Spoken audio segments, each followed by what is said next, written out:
करता हूँ कि आप जोरदार तालियों के साथ में अपने मुख्य अतिथि का सम्मान करें, माननीय श्री पंकज सिंह जी। बहुत बहुत धन्यवाद भाई मयंक जी, हमारे महानगर भारतीय जनता पार्टी के अध्यक्ष। यहाँ पर उपस्थित हमारे लोकप्रिय सांसद आदरणीय श्री अतुल गर्ग जी, प्रदेश सरकार में मंत्री, लोकप्रिय विधायक यहाँ से आदरणीय श्री सुनील शर्मा जी, माननीय विधायक श्री संजीव जी, श्री अजीत पाल त्यागी जी, मंच पर उपस्थित हमारे वरिष्ठ नेता श्री पवन गोयल जी, श्री आशु वर्मा जी, राजेश्वर जी, आदरणीय श्री विजय मोहन जी, श्री एसपी सिंह जी, मैं सभी को इसमें समाहित करते हुए, किसी का छूट भी रहा हो तो सभी को समाहित करते हुए, हमारे सामने सभी भारतीय जनता पार्टी के कार्यकर्ता और सभी गाजियाबाद के सम्मानित भाइयों और बहनों, छोटे बच्चों, आप सब लोगों को सरदार पटेल जी की 150वीं जयंती की बहुत बहुत बधाई, बहुत बहुत शुभकामनाएं।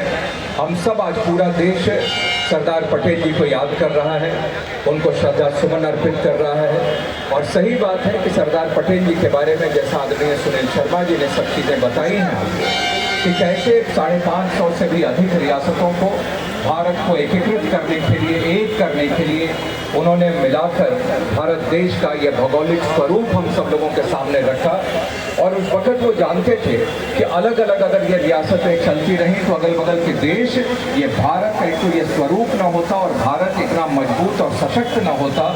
आज हम सब लोग देखते हैं कि भारत के इसी स्वरूप के कारण, भारत के अपने सांस्कृतिक और आध्यात्मिक हमारे जो प्रतीक चिन्ह हैं उनके कारण आज हमारा भारत पूरे विश्व का नेतृत्व करने के लिए एक बार फिर से नरेंद्र मोदी जी के नेतृत्व में तैयार हुआ है। तो ये भाव, ये सपना, ये कल्पना अगर किसी ने की थी आज़ादी के बाद तो सरदार पटेल जी ने की थी और उसी को आगे बढ़ाने का काम श्री नरेंद्र मोदी जी ने किया है। सरदार पटेल जी ने उस समय भी, लोग कहते हैं कि जब ये जम्मू कश्मीर में भी 370 जब लगा तो उस समय भी बहुत सारे लोग सरदार पटेल साहब के पास गए और उन्होंने कहा, उनसे कहा कि आपके रहते हुए 370 लग रहा है, ये क्या होगा। लेकिन वहाँ उस समय की तब की राजनीतिक परिस्थितियाँ ऐसी थी, वो 370 वहाँ पर लगा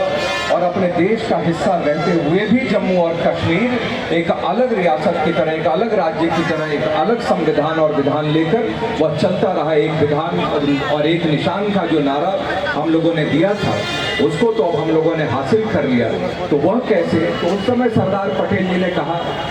उस समय सरदार पटेल साहब ने कहा था कि एक न एक दिन जरूर इस देश में कोई ऐसे राष्ट्रवादियों की सरकार आएगी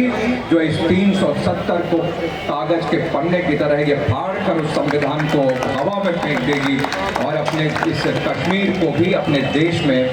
वैसे ही जैसे बाकी राज्य हैं वैसे ही कश्मीर को मिला देगी। तो वह सरदार पटेल का सपना, उसको भी पूरा करने का काम श्री नरेंद्र मोदी जी ने किया। ऐसे ही महिलाओं के सशक्तिकरण की हम लोग बात करते हैं तो इसकी शुरुआत भी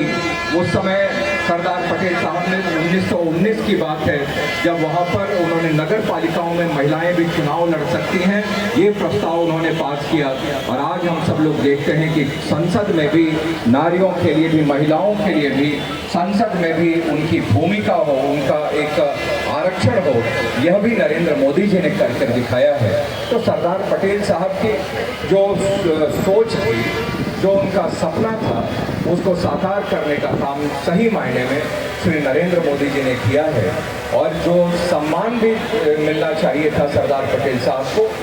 वह सही मायने में वह सम्मान इतिहास में उनको नहीं मिल रहा था। लेकिन अब सरदार पटेल जी को वह सम्मान अगर मिला है तो भारतीय जनता पार्टी की सरकार आने के बाद, श्री नरेंद्र मोदी जी को प्रधानमंत्री बनने के बाद हुआ है। आप सब लोगों को याद होगा कि कैसे 180 फुट ऊंची जो मूर्ति बनी, स्टैचू ऑफ